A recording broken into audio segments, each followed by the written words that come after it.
que eu peço que esse tempo seja agora.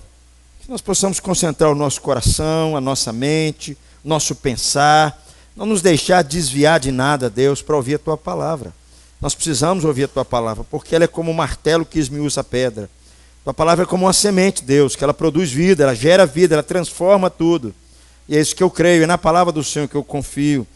E quero aproveitar e colocar as famílias aqui, cada um de forma muito particular nas Tuas mãos, pedindo, Deus, que a bênção do Senhor venha sobre nós, não só nos sustentando materialmente, fisicamente, mas principalmente nos guiando a toda a verdade, nos direcionando. Eu peço, Senhor, ó Deus, que houver alguma casa que haja necessidade de perdão, de reconciliação, haja necessidade de acertos, ó Deus, que seja essa noite, que seja nesse dia, Deus, o Senhor esteja fazendo algo novo. É o que eu oro e agradeço, Deus, pedindo que o Senhor esteja conosco nessa noite, em nome de Jesus. Amém.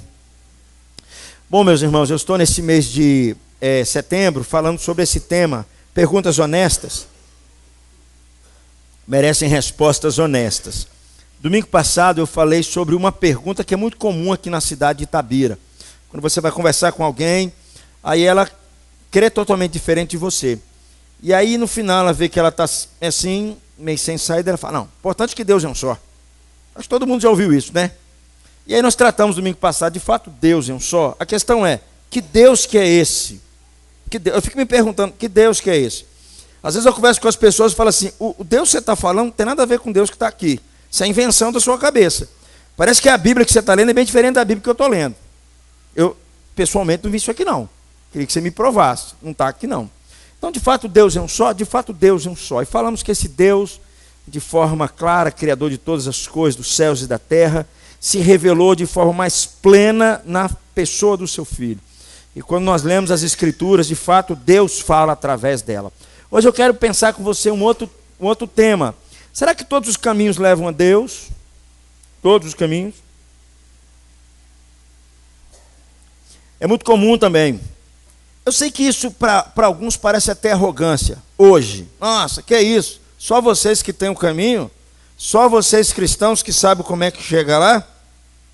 O Tim Keller ele tem uma pergunta muito interessante, que ele diz assim, que se todas as religiões, se elas forem iguais, aí eu estou pensando nas grandes religiões. Estou pensando nas antigas, estou pensando nas grandes religiões. Não estou pensando no troço que o cara inventou na esquina ali, não. Estou falando das grandes. Se você pensar nas grandes religiões, a grande questão ali, de acordo com o Tim Keller, é com respeito à pessoa de Jesus. Esse é o problema. Quem é Jesus? E aí ele vai dizer que tudo gira em torno da pessoa de Jesus. Porque se de fato, se os cristãos estiverem corretos, os outros não estão adorando de fato a Deus, porque não estão olhando para Jesus como Deus. Então, é importante que a gente, para responder essa pergunta, eu preciso girar em torno da figura de Jesus. Eu tenho para mim, eu acho que você não vai discordar de mim, que não são todas as religiões que estão certas. Não são.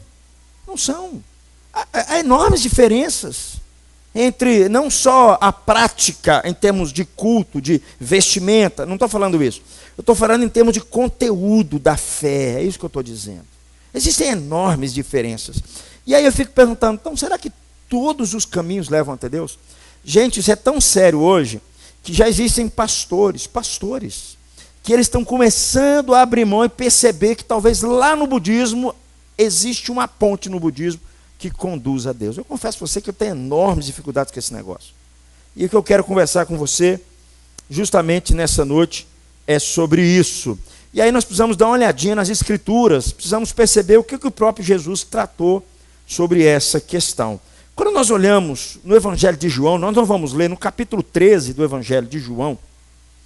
Jesus chega no capítulo 13 do Evangelho de João e naquele momento ele começa a se despedir dos seus discípulos. Ele diz assim, logo no começo, ele diz assim, a minha hora é chegada. Que hora que é essa? A minha hora que eu vou para a cruz. A minha hora que eu vou morrer.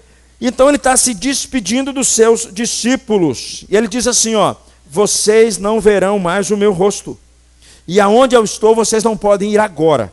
Ele estava dizendo para os seus discípulos. Então ele estava se despedindo lá no capítulo de João, no capítulo 13. É um dos momentos mais tensos para os discípulos, porque eles percebem que Jesus já não estaria mais com eles. Jesus que os protegeu, Jesus que cuidou deles. E é nesse momento que a alma deles está perturbada, eles estão profundamente confusos, que fortes pressões emocionais vêm sobre eles. E alguns deles, se você reparar, depois você pode ler o texto, eles estão à margem de fracassar. Outros estão tristes por causa de que Jesus vai partir. Outros estão envergonhados. Se você ler o capítulo 13, eles estão disputando quem é o maior entre eles. Jesus tem que lavar o pé deles. Eles estão envergonhados por causa do egoísmo no coração deles. Outros estão perplexos porque Jesus diz assim: um de vós há de me trair. Eles estão perguntando quem de fato faria aquilo com Jesus. Um pouco mais à frente, o maior representante deles, que é Pedro, Jesus diz: Pedro, você vai me negar 3 vezes. Você vai me negar, Pedro. Então, eles estão naquele momento com uma pressão muito forte sobre eles. E é dentro dessa questão das expectativas deles, dos fracassos deles, das questões deles. E é nesse momento que Jesus faz as mais profundas revelações sobre ele mesmo, sobre o seu Pai. E por que ele faz isso? Por uma questão, para ele confortar os seus discípulos. Os discípulos estão apavorados, sabendo que Jesus vai embora. Então Jesus começa a entrar explicar para eles algumas questões, que nós vamos conversar sobre isso. Jesus começa a confortar o coração deles, e é no meio dessas afirmações sobre Jesus, sobre quem ele é, sobre o que ele veio fazer, que ele vai confortando o coração dos discípulos. E aí nós vamos dar uma olhadinha em alguns textos, no Evangelho de João, a partir do capítulo 14, nós vamos começar com o versículo 1, Jesus confortando os seus discípulos. Primeira coisa que ele faz para confortar os seus discípulos naquele momento, ele os encoraja para que eles não tenham medo. O versículo 1 diz aí, leia comigo por favor: não se turbe o vosso coração, credes em Deus, credes também em mim. Percebam que no capítulo 13 o coração deles está agitado. Eles estão percebendo que Jesus não estaria mais com eles. E naquele momento talvez a fé deles pudesse balançar por causa das tribulações. Eles precisavam crer. Presta atenção, queridos. Não era só em Deus que é soberano. Eles precisavam crer também em Jesus. Tem muita gente que diz assim: eu preciso só crer em Deus. Não. Você precisa crer em Jesus também. Jesus é quem diz: credes em Deus, credes também em mim. Mas perceba que crer em Jesus agora não é uma tarefa fácil. Por uma questão muito simples, porque Jesus está dizendo para eles: olha, eles vão me levar para a cruz. E aí a cabeça deles coça e fala assim: mas então você não é o Messias. Se você for sofrer na mão dos romanos, você não é o Messias. Como é que nós podemos crer em você, Jesus? Como é que nós podemos de fato colocar nossa vida e confiar em você? Parece que não dá para crer muito em você. Mas Jesus está dizendo: credes em Deus, soberano, e creiam em mim também. Por mais que eu venha passar pela mão dos meus algozes, por mais que eu venha passar pela mão daquelas pessoas que vão me levar à cruz, Jesus está dizendo: creiam em mim. É dessa forma que Jesus encoraja o coração deles, pedindo para que eles não se atemorizem, mas que eles continuem colocando a confiança deles em Jesus. Jesus deveria ser para eles o objeto da fé deles, como eles acreditavam em Deus. Da mesma forma como eles acreditavam em Deus, eles também precisavam acreditar em Jesus. É muito interessante isso, meus irmãos, porque Jesus falou palavras de Deus, Jesus realizou obras de Deus, Jesus realizou os atos de Deus, e agora Jesus está dizendo: creiam em mim, creiam em mim. Jesus deu provas em toda a sua caminhada, quem de fato ele era, e agora ele está pedindo aos discípulos: creiam em mim. E eles tinham razões muito grandes para que eles não pudessem crer em Jesus. O coração deles está atemorizado. Não sei se acontece isso com vocês, queridos, mas às vezes, quando nós passamos problemas, seja ele de ordem que for, principalmente quando vem pressões sobre a nossa vida, vem questões difíceis sobre nós, e nós estamos meio perdidos, é um dos momentos mais sensíveis que temos, e às vezes nós passamos a duvidar se de fato Jesus está nos ouvindo, se Deus está cuidando da gente, se Jesus está presente conosco. E muitas pessoas, nessa hora, muitas pessoas até abandonam a fé, porque percebe assim: como é que Deus me deixou entrar nessa enrascada? Como é que Deus deixou eu cair numa situação como essa? Jesus os conforta, diz assim para eles: creiam em Deus, mas creiam em mim. Segunda coisa que Jesus vai dizer aqui para nós, confortando o coração deles. Incrível que pareça, Jesus lembra do céu. Jesus lembra para eles do céu. Versículos 2 e 3, por favor, leiam comigo, está aqui. Na casa de meu pai há muitas moradas, se assim não fora, eu vou-lo teria dito, pois vou preparar-vos lugar. E quando eu for e vos preparar lugar, voltarei e vos receberei para mim mesmo, para que onde eu estou, estejais vós também. A ida de Jesus era muito importante, a morte de Jesus e a ressurreição de Jesus era importante, a exaltação dele era importante, porque Jesus iria na despedida deles dizendo para eles, eu estou indo, mas eu estou com passagem de volta, eu vou buscar vocês, vai chegar um momento que eu vou levar vocês para junto comigo, para junto do meu Pai. É por isso que por um lado eu preciso partir, é isso que Jesus está dizendo aqui para eles. Jesus aqui, a partida de Jesus é para o bem deles. Meus irmãos, nada do que Jesus faz, nada do que Jesus escolhe, nada do que Jesus decide, nada daquilo que muitas vezes Jesus deixou os seus discípulos confusos, muitas vezes, é para o mal deles. Deixar os inseguros era para o mal deles. Nada disso. Jesus está dizendo aqui para eles, ó, esse lugar já existia, eu estava lá, eu saí de lá e vim aqui para de fato morrer na cruz por vocês, e depois eu vou ressuscitar, e eu vou levar vocês comigo.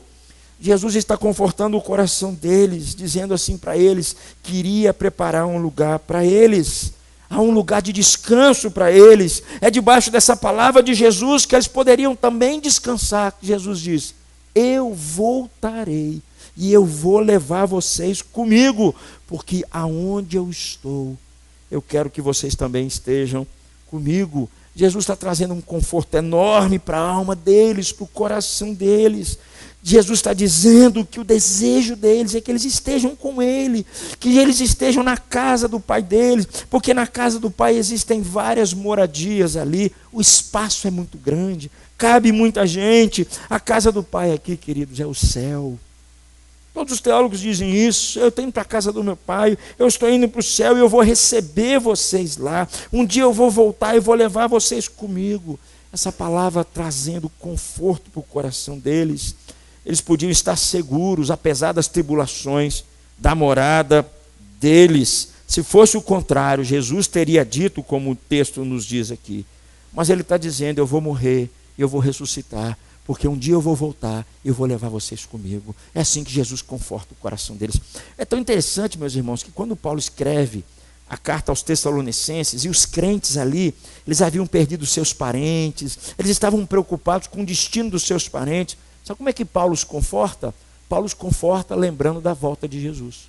Os console com essa palavra, com a volta de Jesus, que de fato isso é um consolo para o coração de um cristão. Jesus está dizendo, vocês podem descansar debaixo da minha promessa, a minha palavra não falha, do mesmo jeito que eu vou morrer na cruz, do mesmo jeito que eu vim, do mesmo jeito que a palavra de Deus se cumpriu na história, vai se cumprir, porque eu vou voltar e eu vou levar vocês comigo. É assim que Jesus conforta o coração deles. Terceira coisa, como Jesus conforta o coração deles, e aqui eu quero gastar um tempo maior, porque é a resposta para a nossa pergunta. Jesus corrige a teologia deles. O que é teologia? Teologia é o estudo sobre Deus, é o conceito que você tem sobre Deus. Jesus corrige a teologia deles. Versículos 4 até o versículo 6. Por favor, leiam comigo. E vós sabeis o caminho para onde eu vou. Disse-lhe Tomé, Senhor, não sabemos para onde vais. Vamos saber o caminho. Respondeu-lhe Jesus, eu sou o caminho e a verdade e a vida. Ninguém vem ao Pai a não ser por mim. Dois cidadãos aparecem aqui. Primeiro aparece Tomé, depois aparece Filipe. Dois cidadãos que andaram com Jesus todos aqueles 3 anos. Mas a teologia deles precisava de alguns acertos. A concepção que eles tinham de Deus, a concepção que eles tinham do caminho que levava a Deus, a concepção que eles tinham de Jesus, precisava ser corrigida. Diante dos fracassos pessoais, meus amigos, diante da vergonha dos seus egoísmos que foram expostos antes, no capítulo 13, diante deles estarem perplexos por saber que Jesus os deixaria, e mais, até o próprio líder deles, que era Pedro, fracassaria diante da cegueira espiritual deles. Um se destaca aqui, que é Tomé. E é interessante que é nesse momento que é muito comum nós acharmos que nós poderíamos abraçar qualquer coisa, abraçar qualquer caminho, qualquer saída, qualquer possibilidade, acreditar em qualquer solução para nos salvar, nós abraçarmos qualquer coisa. É o que Jesus vai corrigir na vida de Tomé.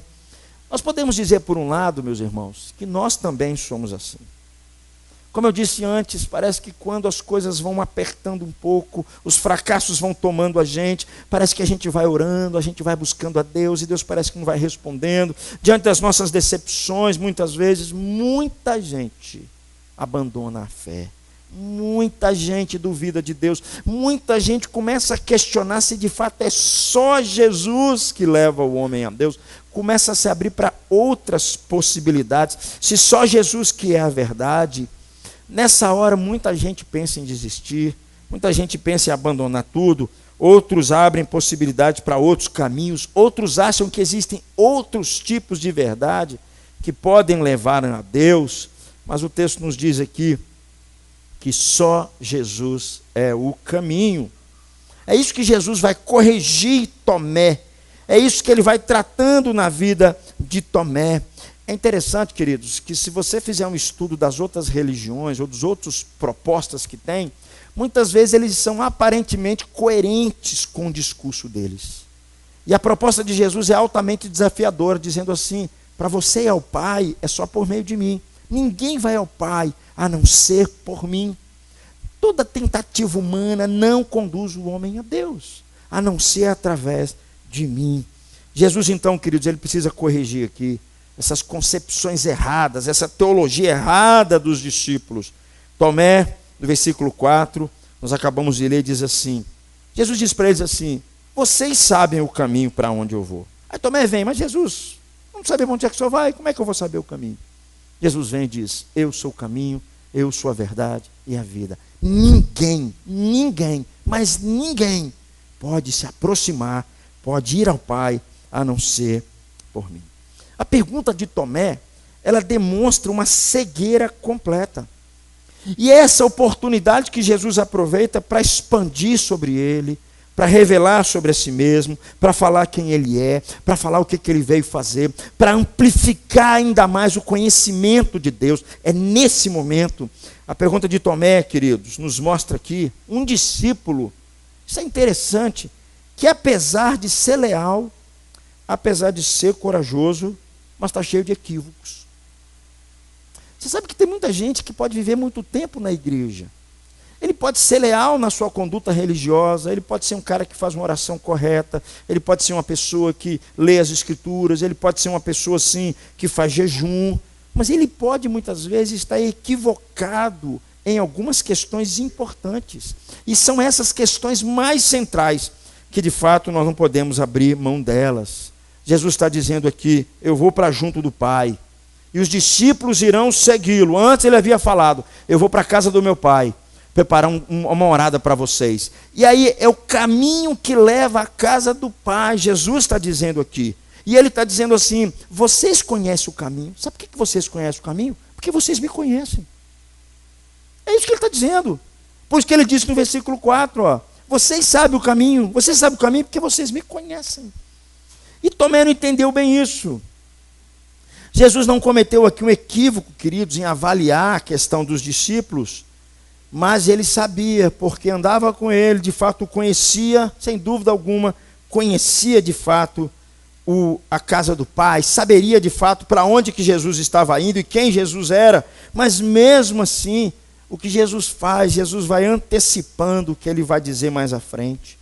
Ele vai dizer mais à frente para Tomé: Tomé, eu quero esclarecer mais para você. Eu sou o único caminho que leva ao Pai. Eu sou o único caminho através do qual alguém pode chegar a Deus. Não existe outro caminho. O único caminho para chegar ao céu, o único caminho que a pessoa morre e vai se encontrar com Deus sou eu. O único caminho que as pessoas vivem aqui com a certeza quando a gente virar a página da nossa história aqui, de fato é só o Senhor Jesus, só Ele que é o caminho. Se Deus não tem outro meio, queridos, de nos comunicar com a raça humana, exceto pelo seu Filho, porque João vai dizer que Jesus é o Verbo encarnado. Jesus, então no fundo, toda a raça humana não tem outro meio de chegar até Deus.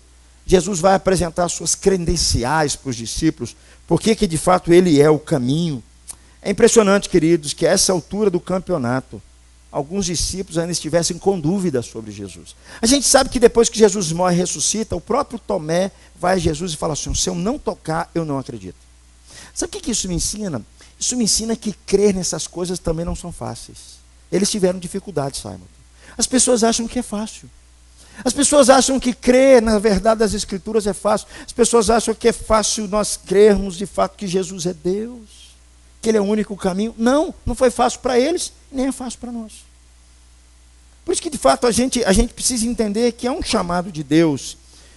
Jesus, queridos, havia acabado de explicar para eles o destino, a morada deles no céu. E Tomé agora começa a colocar algumas questões diante de Jesus. O versículo 6, Jesus responde para Tomé assim: Tomé, eu sou o caminho, eu sou a verdade e a vida. Algumas traduções preferem traduzir esse eu sou o caminho e a verdade e a vida da seguinte maneira: Jesus, ele é o caminho porque ele é a verdade. Jesus é o caminho porque ele é a vida. Jesus é o caminho porque ele é a vida de Deus nele. Jesus é o caminho porque ele é a verdade, ele é a revelação de Deus nele. Eu sou o caminho da verdade e da vida. Ou seja, fora de mim, meu amigo, você não tem vida. Fora de mim, você está em confusão. Fora de mim, as suas crenças estão equivocadas. Fora de mim, a sua verdade não é verdade. Fora de mim não existe saída, porque eu sou o caminho que conduz à verdade e que conduz à vida. Meus amigos, eu creio que a coisa mais triste para o cidadão é ele passar a vida dele todinha no engano. Ele acreditou, sabe, tem várias coisas a vida dele inteirinha. Aí na última respirada ele continua confuso. Ele não sabe direito, ele colocou a fé dele no lugar errado porque ele acreditou que aquilo fosse a verdade. Jesus está dizendo: eu sou o caminho da verdade e da vida. E sabe por que Jesus é o único caminho para Deus, queridos? Porque ele é a verdade de Deus, ele havia dito isso. Ele é a vida de Deus. No Evangelho de João, no capítulo 1, versículo 14, ele diz assim: e o Verbo se fez carne e habitou entre nós. E vimos a sua glória, glória como a do unigênito do Pai. Em outro texto ele diz assim: a vida está em Jesus e ele é a luz dos homens. Em outro texto João nos diz assim: para que todo aquele que nele crê tenha a vida eterna. Em outro texto Jesus diz assim: eu sou a ressurreição e a vida. Quem crê em mim, ainda que morra, viverá. Jesus, queridos, é a verdade, porque em Jesus ele incorpora a suprema revelação de Deus.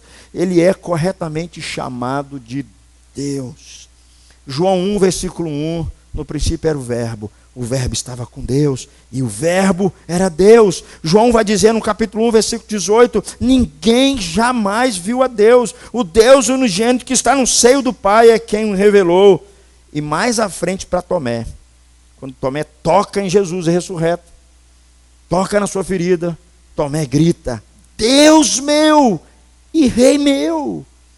Jesus, queridos, ele é o caminho, porque ele é a verdade, porque ele é a vida, porque ele é Deus. Ele é a graciosa auto-revelação de Deus, a sua palavra, a própria palavra de Deus, posta em carne, como nós lemos aqui. Jesus é a vida e é aquele que tem a vida em si mesmo. Ele diz lá em outros textos para nós: nele a vida está nele, e a vida é a luz, e ele era a luz dos homens. A Bíblia vai nos dizer ainda, João vai nos dizer que Jesus é o verdadeiro Deus e a verdadeira vida eterna. João diz assim: sabemos que Jesus é o Filho de Deus, é vindo e nos tem dado entendimento para nós reconhecermos o verdadeiro. E nós estamos no verdadeiro em seu Filho. Ele é o verdadeiro Deus e ele é a vida eterna. C.S. Lewis, ele escreveu no livro dele um negócio muito interessante. 4 propostas para essas questões de Jesus. Ou esse homem é louco, ele pode ser louco. Ou ele é um mentiroso, ou ele é quem afirma ser. Ou Jesus é louco. O Henrique Cristo fala que é Jesus também. Ou Jesus é um bom mentiroso, ou ele é quem afirma ser. Eu creio que as duas primeiras propostas a gente sabe que os discípulos não morreriam por um louco nem por um mentiroso. Não daria a vida dele por um louco, nem seguiriam um maluco. O que nos sobra é a afirmação de que Jesus é o que sempre afirmou.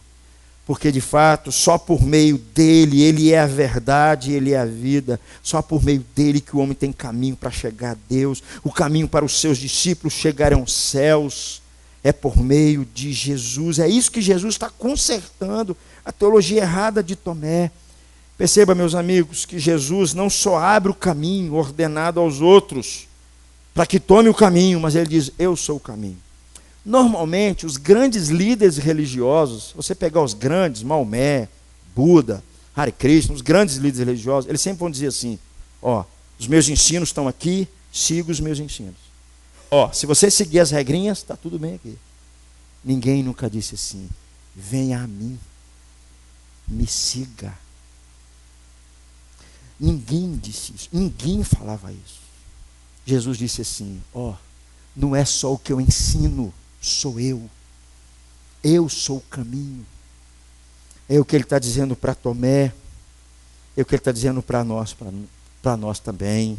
Jesus está dizendo, queridos, que ele é o próprio Salvador, que ele é o Cordeiro de Deus, é aquele que fala de um jeito que até aqueles que estão no túmulo, quando ouvem a sua voz, eles tomam a vida novamente. E à medida que a verdade de Deus, queridos, e a vida de Deus que está em Cristo Jesus, vai sinalizando que de fato ele é o caminho. Jesus diz de forma clara, ninguém vem ao Pai a não ser por mim. Não existe nenhum outro ser humano, não existe nenhuma outra filosofia, não existe nenhum outro ensinamento, não existe nenhuma outra pessoa que tem credenciais como Jesus, porque ele é Deus, porque ele é homem, por causa das suas obras, por tudo aquilo que ele fez. Jesus é o caminho. Mas Jesus também corrige não só Tomé, Jesus corrige Filipe também. Logo abaixo, Filipe não é diferente de Tomé. Filipe está cego espiritualmente também, por mais ter passado tanto tempo com Jesus. Por favor, leia comigo os versículos de número 7 a 9, por favor. Se vós me tivesseis conhecido, conhecerias também a meu Pai. Desde agora o conheceis e o tendes visto. Replicou-lhe Filipe, Senhor, mostra-nos o Pai, e isso nos basta. Disse-lhe Jesus, Filipe, há tanto tempo estou convosco, e não me tens conhecido. Quem me vê a mim, vê o Pai. Como dizes tu, mostra-nos o Pai. Se vocês me têm conhecido, conhecerão também o meu Pai. Extraordinário o que Jesus está dizendo. Fantástico o que Jesus está dizendo. Eles tiveram dificuldades enormes em perceber isso, de que olhar para Jesus, olhar para suas obras, olhar para o seu amor, olhar para a sua conduta, olhar para o seu ensino, olhar para Jesus, era ver o próprio Deus encarnado. Os discípulos, pelo menos, eles chegaram por algum aspecto a conhecer Jesus. O que eles devem entender é que esse conhecimento de Jesus é a entrada do verdadeiro conhecimento do Pai. E de agora em diante, querido, Jesus vai insistir com eles. Vocês o conhecem e vocês o têm visto. Em algum sentido, Filipe e os seus discípulos, eles conheciam Jesus. Em algum sentido. É por isso que Jesus diz assim, vocês me conhecem. Vocês de fato. Mas existe ainda um conhecimento que ultrapassa a mente deles. Por mais elevada que seja a maneira que eles pensavam em Jesus, eles ainda precisavam entender quem era Jesus. Que Jesus era Deus feito homem. Você sabe que tem muita gente que está na igreja, queridos. Quando a gente fala dessas coisas, ainda duvida sobre essas questões. Duvida, ainda fica assim, será? Porque nós temos um problema sério. Se Jesus é Deus, como é que ele morre na cruz? Se Jesus é Deus, como é que ele... Nós temos problemas em cima dessas questões. E Jesus está afirmando aqui para nós, dizendo para Filipe, corrigindo as suas teologias equivocadas, corrigindo o seu coração, dizendo para Filipe: Filipe, quem me conhece, conhece a Deus. Quem me vê, vê a Deus. É por isso, queridos, que quando nós lemos a Bíblia, quando nós cantamos sobre Jesus, não tem como o nosso coração ficar quieto. Quando a gente vê o que Jesus fez, quem Ele é, a sua compaixão, o seu amor, a sua graça, a sua verdade, a sua justiça, o seu ensino, é o próprio Deus. É Ele no meio dos homens, se misturando conosco. Aqui, queridos, Jesus se junta assim a Filipe se junta aqui a uma série de seres humanos, um grande número de seres humanos, que através do tempo entendem corretamente que não pode haver experiência mais elevada, nenhum bem maior do que ver a Deus. O pedido de Filipe é um pedido que está no coração de cada um de nós. Eu quero ver a Deus. Moisés fez esse pedido. Eu quero ver a face de Deus. Eu fui feito à imagem e semelhança dele, mas eu quero vê-lo face a face. Moisés fez esse pedido. E o que Jesus está dizendo aqui, queridos, é que se observasse Jesus, se cresce em Jesus, veria o próprio Deus. Eu fico tentando imaginar esse negócio. Fico tentando imaginar. Sabe assim, isso ultrapassa a minha mente. O Deus criador de tudo estava no meio deles. Comeu com eles. Andou com eles. Fico tentando imaginar. Fico tentando imaginar Maria quando pega Jesus, bebezinho. Eu fico tentando imaginar o discurso de Jesus com João Batista. Discurso de gigantes. Eu fico tentando imaginar Jesus no meio de pecadores. O Deus santo, justo, bom. E Jesus está dizendo assim: ô Filipe, estou tanto tempo com você, Filipe. Quem me vê, vê o Pai. Vê o Pai. Quem me vê a mim, vê aquele que me enviou. A resposta de Jesus a Filipe, queridos, levanta uma questão interessante. Porque Filipe estava próximo de Jesus, tinha lealdade a Jesus, mas a sua pergunta confirma uma certa cegueira espiritual na vida dele. A sua teologia estava errada. Mesmo o fato de estar tanto tempo com Jesus prova que não é garantia de uma profunda compreensão, uma compreensão da verdade, das ações da palavra de Jesus. Presta atenção nisso, queridos. Você pode passar muito tempo falando de Jesus, hein? Você pode falar muito, você pode cuspir Jesus, usar camisa de Jesus, usar boné de Jesus, 100% de Jesus. Você pode fazer tudo isso. E mesmo assim, ter a mesma dificuldade de Filipe.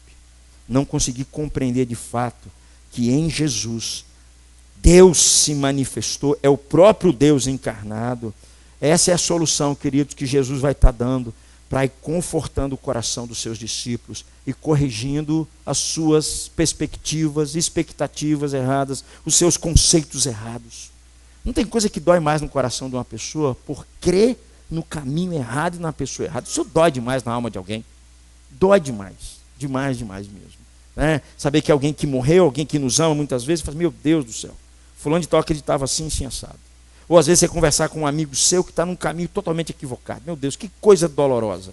Jesus vai confortando o coração deles aqui. E ele acrescenta um pouco abaixo, versículo 10, por favor, lê comigo. Jesus diz assim, ó: não crês que eu estou no Pai e que o Pai está em mim? As palavras que eu vos digo, não as digo por mim mesmo, mas o Pai que permanece em mim faz as suas obras. Está dizendo assim: Filipe, você não crê? Filipe, você não consegue crer, Filipe?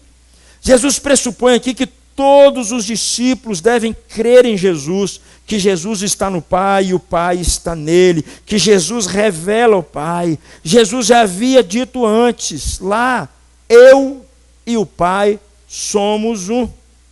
Essa semana bateu na porta lá em casa um testemunho de Jeová. Feriado. De pijama. Você vai descer? Eu falei, vou descer. Agora fiquei com raiva. Vou descer. A senhora é muito simpática. Quero falar para você um negócio. Ah, então tá bom. Aí, o que você acha de anjo? Aí eu falei assim: o que você acha do anjo? Anjo, né? Aí no meio do caminho ela falou assim, não, porque Jesus também é um anjo, como o Miguel. Jesus, é hoje. Minha conversa foi essa aqui. Lembrei desse texto. Aí ela falou assim, não. Porque a Bíblia diz lá que o Pai é maior do que Jesus. Eu falei, não, mas a Bíblia também diz que eu e o Pai somos um. A Bíblia também diz que quem me vê, vê o Pai. Eu falei assim, o que me dói o coração é ver assim, com zelo, com boa vontade, querendo fazer a coisa certa, mas a dificuldade de compreender essa verdade, a dificuldade é enorme. E aí ele entrou num assunto que eu falei assim, jogou o sapo na lagoa. Porque ela falou assim, Deus é amor. Eu falei assim, agora você vai ter que me explicar um negócio. Agora você vai ter que me explicar um negócio. Deus sozinho não pode ser amor, ele precisa de mais alguém. Você vai ter que me explicar esse negócio. Porque se Deus for sozinho, como vocês estão dizendo, ele não pode ser amor. Não, mas ele não pode ser amor. Se ele criou, já falei isso aqui, se ele criou o mundo para compartilhar amor, porque ele está vazio. Se ele criou o mundo, criou o ser humano, e falou assim, eu preciso de alguém porque eu estou sozinho, porque ele está vazio. Agora a Trindade não. Ele está completo. Ele compartilha amor um com o outro. E o amor nunca centrado nele, sempre centrado no outro. Eles vivem essa, como diz C.S. Lewis, né? Eles vivem essa dança maravilhosa. O Pai, o Filho e o Espírito Santo. Queridos, isso é central. E é assim que Jesus conforta o coração deles, trazendo a verdade para a alma deles, para que eles pudessem ficar firmes nessa verdade, queridos. Nós precisamos disso. É o que Jesus está dizendo para eles. É o que Jesus está revelando para eles, dizendo para eles quem é Ele, quem é Deus, a surpreendente glória, onde o Pai é mais intensamente glorificado através do Filho. E aí, meus irmãos, Jesus ordena logo abaixo, versículo 11, por favor. Crede-me que eu estou no Pai e que o Pai está em mim. Crede-me, ao menos, por causa das mesmas obras. Creiam que o que eu acabei de falar é a verdade, Jesus está dizendo. Eu acabei de dizer para vocês que ninguém vai ao Pai a não ser por mim. Eu acabei de dizer para vocês, quem me vê, vê o Pai. Creiam nessas coisas. Se vocês estão achando difícil de crer nessa palavra, olhem para as minhas obras. Olhem para as minhas obras, porque as minhas obras testificam que eu e o Pai somos um. É o que Jesus está dizendo. Vocês estão com dificuldade com respeito a isso? Então olhem para as minhas obras. Olhem para as minhas obras, porque as minhas obras são as mesmas obras dele. É o que Jesus está dizendo. Jesus disse assim, eu transformei água em vinho, eu ressuscitei pessoas dos mortos, eu multipliquei os pães. Isso tudo, queridos, são manifestações do poder sobrenatural de Deus, mas mais do que isso. Isso sinaliza, isso aponta para o reino de Deus, isso aponta para Jesus como Rei e Salvador revelado naqueles dias e para nós. Jesus está dizendo, creiam que eu estou no Pai e que o Pai está em mim. É assim que Jesus conforta o coração dele, corrigindo as suas expectativas erradas, dizendo que Jesus é o caminho, a verdade e a vida, dizendo que quem o conhece, corrigindo as suas teologias, corrigindo os seus conceitos errados. Mas Jesus os conforta mais, e aqui é o caminho final. Jesus apela à fé deles. Já havia pedido para eles crerem, mas aqui Jesus acrescenta algo. Versículo 12 ao 14, por favor, leia comigo. Em verdade vos digo, que aquele que crê em mim fará também as obras que eu faço, e outras maiores fará, porque eu vou para junto do Pai. E tudo quanto pedires em meu nome, isso farei, a fim de que o Pai seja glorificado no Filho. Se me pedirdes alguma coisa em meu nome, eu farei. Meus irmãos, é maravilhoso esse texto, é maravilhoso, porque Jesus estava percebendo, eles estavam com falhas nas compreensões, estavam cegos espiritualmente, demonstrando as suas fraquezas, demonstrando as suas limitações, mas Jesus não desiste deles. Jesus diz para eles aqui assim, não, vai chegar um tempo que o que vocês pedirem em meu nome, eu vou fazer. Jesus está olhando para eles, Jesus está apostando neles, porque Jesus faz assim, queridos. Às vezes a gente tem uma visão equivocada de Jesus. A gente acha assim, eu não posso errar, eu não posso falhar, eu não posso tropeçar. Jesus vai desistir de mim, Jesus vai esquecer de mim, Jesus vai jogar pesado comigo. Queridos, precisamos conhecer melhor sobre o nosso Senhor Jesus. E é ali que Jesus os encoraja à fé, os encoraja dizendo para eles que se crescem neles, eles dariam frutos e mais, eles fariam obras muito maiores. É lógico, né, gente? Ninguém faz obra maior do que Jesus. Não tem um ser humano que faria uma obra maior do que Jesus. Por mais que hoje a coisa foca muito mais em milagres, ninguém faz mais do que Jesus. O que Jesus está querendo dizer aqui? É interessante que tem um detalhe que a gente precisa perceber. Que Jesus está dizendo, vocês só vão fazer coisas maiores quando eu estiver junto do meu Pai. Eu estou indo para o Pai. E eu vou enviar o Espírito Santo para estar com vocês. E porque eu estou do lado do Pai, por causa dessa ordem, as consequências que virão por causa da minha morte, da minha ressurreição e da minha exaltação, é que dessa forma, eu estando junto ao Pai, e o Espírito Santo enviado para vocês, vocês vão ter condições de fazer coisas muito maiores. Sabe o que Jesus está dizendo aqui para nós? Que no tempo dele, no tempo que ele ficou, seus 30 e poucos anos, 3 anos e meio de ministério aqui, pregando o Evangelho, ensinando, curando pessoas, de uma certa forma, ele ficou mais limitado aos seus discípulos. O seu ensino ficou mais limitado aos seus discípulos. As suas curas ficaram mais limitadas em Israel. Suas grandes questões ficaram mais ali. E Jesus está dizendo assim, eu preciso morrer. E eu preciso ressuscitar. E eu preciso estar junto ao Pai, porque vocês vão fazer obras muito maiores. Quando você lê Atos dos Apóstolos, você vai encontrar isso. Tem muito mais gente que se converte na época dos apóstolos do que na época de Jesus. Só numa noite, 3.000 pessoas. Só num dia, 3.000 pessoas, depois 5.000 pessoas, depois não para de crescer, depois vem o apóstolo Paulo. Jesus, por um lado aqui, está dizendo para eles, porque eu estou junto ao Pai. Agora, se vocês me pedirem, se vocês clamarem a mim, se vocês me buscarem, de fato vão fazer coisas muito maiores. As obras que vocês vão fazer, as obras que vocês vão realizar por meio do poder do Espírito Santo, através de vocês, serão de fato muito maiores. Jesus está os encorajando à fé, a uma busca de oração, dizendo para aqueles discípulos tão falhos, tão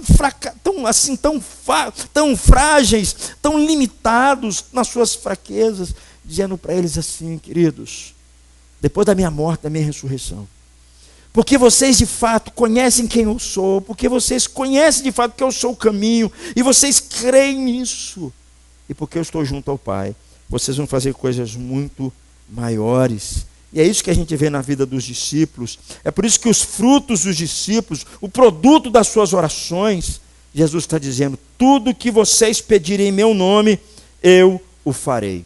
Presta atenção, queridos. Presta atenção nesse negócio. Eu vou fazer aquilo que está dentro da minha vontade. Se você conectar a sua vontade, a minha vontade, eu vou fazer. A minha oração é assim. É isso que ele está dizendo. Se a sua oração estiver conforme a minha vontade, eu vou fazer. E não nos esqueçamos, queridos, que tudo isso, esse encorajamento à fé, esse encorajamento à oração, essa certeza da resposta, só pode acontecer para que Deus seja glorificado em Jesus. É o finalzinho do versículo. Eu vou ouvir as suas orações, mas a glória não vai ser de vocês. O bônus vai ser de vocês, o bônus vai ser do meu Pai, é Ele que vai ser glorificado em Jesus Cristo, porque quando Ele é glorificado em Jesus, vidas são transformadas, pessoas são convertidas, milagres acontecem, coisas novas acontecem no nosso meio, quando Ele é glorificado. Agora, quando o homem recebe o holofote, não.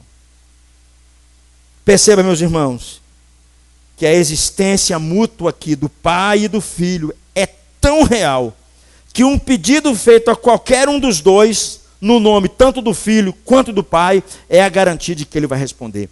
Presta atenção no texto, porque Jesus está dizendo assim, você pode pedir tanto a meu Pai quanto a mim, que é a mesma coisa. É a mesma coisa. Tanto pedir ao meu Pai quanto a mim é a mesma coisa. Os discípulos, queridos, eles precisam não só saber disso, eles precisam crer nisso. Eles precisam crer nessa palavra, na palavra de Jesus, na verdade de Jesus, porque Jesus por um lado, ele acreditava que por meio deles, o nome de Jesus seria glorificado por meio deles. Jesus estava sinalizando para nós a missão que ele deixaria para cada crente, para que através da sua vida, o nome de Deus seja glorificado no Filho, através da sua vida. através das suas orações, através da sua fé em Cristo Jesus, através da sua conduta. É isso que ele está dizendo. Crer que Jesus é o único caminho, queridos, não deve nos levar a uma arrogância, a um exclusivismo, deve nos levar à missão. Que missão que é essa? A missão de que eu tenho de pregar o Evangelho e anunciar às pessoas e dizer: não há outro caminho. Se você buscar outro caminho, você está perdido. Se você buscar outro caminho, você não vai encontrar a Deus. Se você buscar outro caminho, você não vai para o céu. É isso que ele está dizendo aqui. Então Jesus os conforta, queridos. E em último lugar, o último versículo, versículo 15. Jesus não só os conforta consertando a sua teologia, Jesus não só os conforta os ensinando e os encorajando a fé, mas Jesus também os conforta, os convidando a um relacionamento de amor. Olha o versículo 15, parece estar meio desconectado, mas não está não. Leia comigo, por favor. Se me amais, guardareis os meus mandamentos. Mais uma vez, se me amais, guardareis os meus mandamentos. Se você reparar o texto anterior, Jesus havia dado vários mandamentos para eles, várias ordens para eles. Jesus havia pedido para eles assim, para que eles pudessem crer em Deus e crer nele. Jesus havia pedido assim para que eles pudessem confiar nele como o único caminho que leva ao Pai. Jesus havia pedido para eles assim, para que eles pudessem crer que ele é Deus, que ir a Jesus é ir ao Pai. E ele está dizendo aqui para nós que a obediência, queridos, é fruto do amor que nós temos com Deus, nunca o contrário. A nossa obediência é fruto do nosso amor. Perceba os seus filhos, como é que eles dão prova de que eles te amam? Se eles te obedecerem. Uma das questões é essa. Porque aqueles que amam de fato obedecem. Jesus está fazendo um convite aqui para um relacionamento de amor. Se lhe obedecessem, demonstrariam que o amavam. Se não confiassem em Jesus, se não confiassem que Jesus é o único caminho, que Jesus é o único que leva ao Pai, se eles duvidassem disso, com certeza falhariam no amor para com Ele, com certeza não o obedeceriam.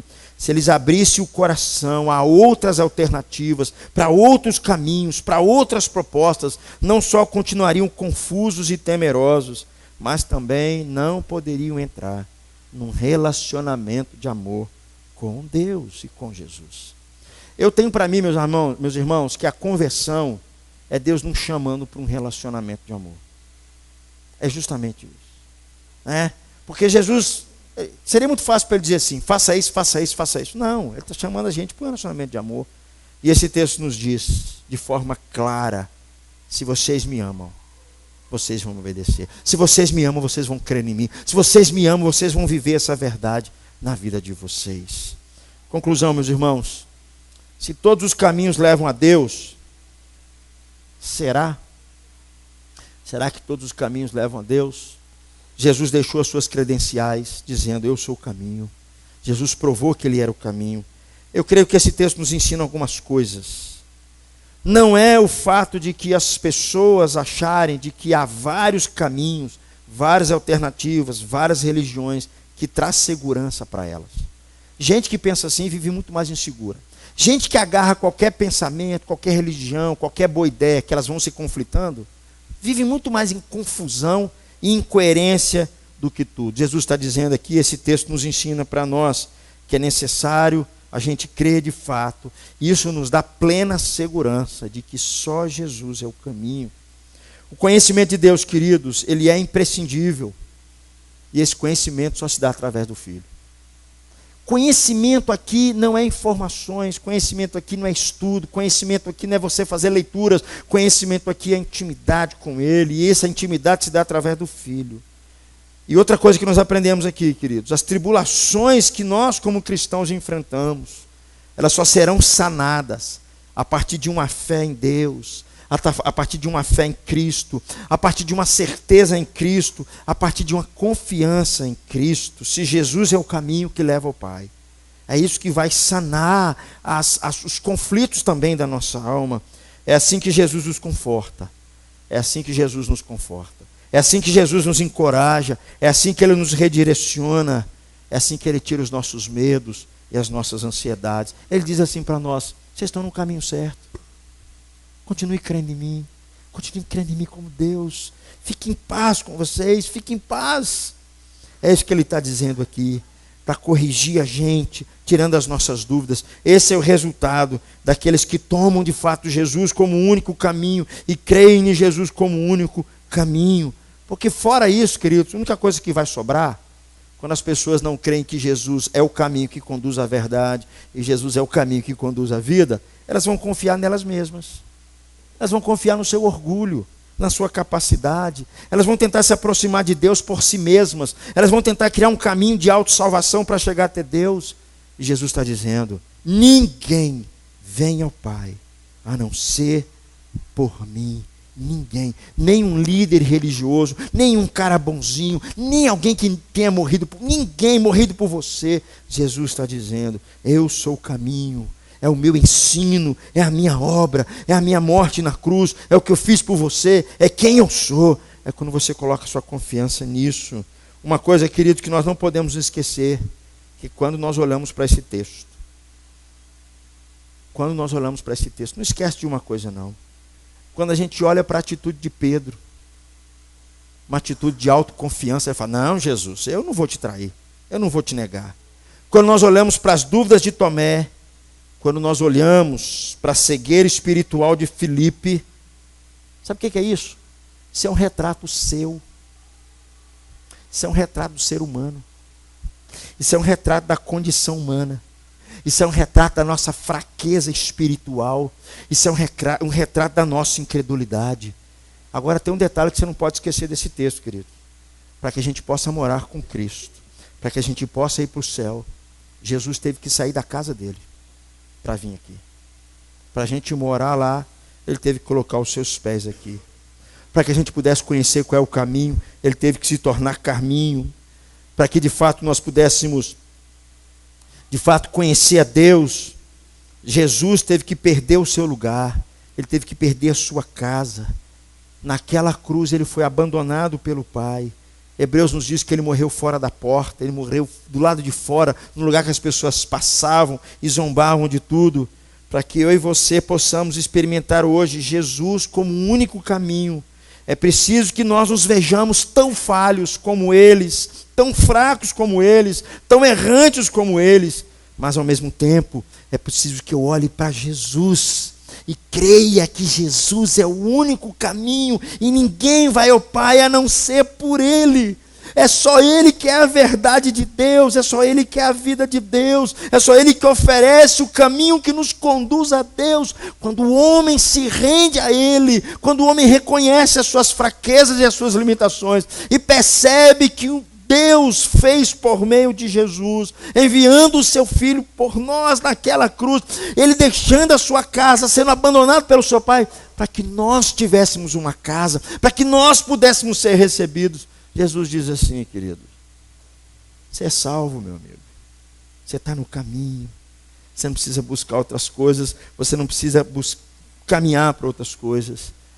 Eu creio, meus irmãos, nós precisamos entender que quando Cristo morre na cruz, Ele mostra para nós um profundo amor de Deus para nos reconduzir a Deus novamente.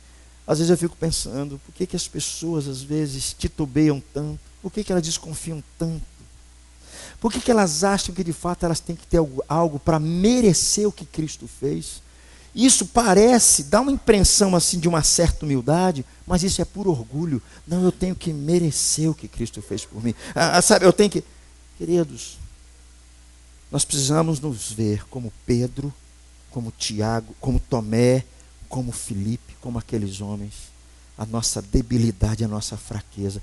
Enquanto o ser humano não vê assim, vai ser muito difícil ele crer que Jesus é o único caminho que conduz a Deus. Ele não vai conseguir entender aquela cruz.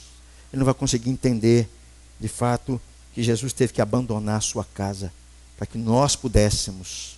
Jesus dizendo: eu estou indo preparar um lugar para vocês. Nós vamos orar, por favor. Nós vamos clamar a Deus. Ó Deus, aumenta a nossa fé, aumenta o nosso temor no Senhor.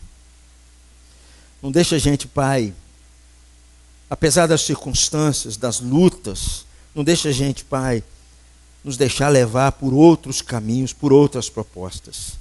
Aumenta a nossa fé, fortalece o nosso amor no Senhor, Deus. Nos deixa aquela cruz mais clara diante de nós.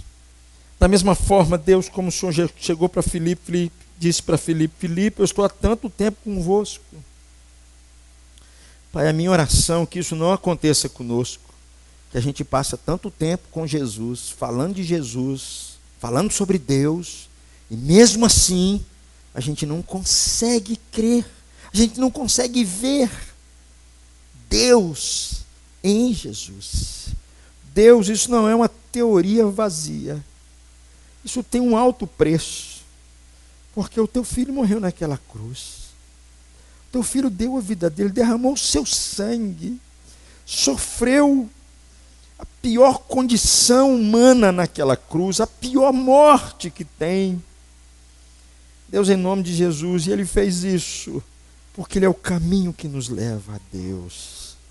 Ó Pai, trata o nosso coração, fortalece a nossa fé, nos encoraje, Pai, com essa verdade, quando nós colocarmos o nosso joelho no chão e pedimos ao Senhor e clamarmos ao Senhor, que de fato nós estejamos conversando com o único Deus vivo, verdadeiro, Senhor de tudo. Ó Deus, tenha misericórdia de nós e nos ajude. Em nome de Jesus. Amém. Queria agradecer você pela sua presença. Deus abençoe sua vida. Está aqui no nosso meio, tá bom? Eu sei que tem um lanchezinho lá embaixo te esperando. Eu sei disso. Bom, eu acredito nisso.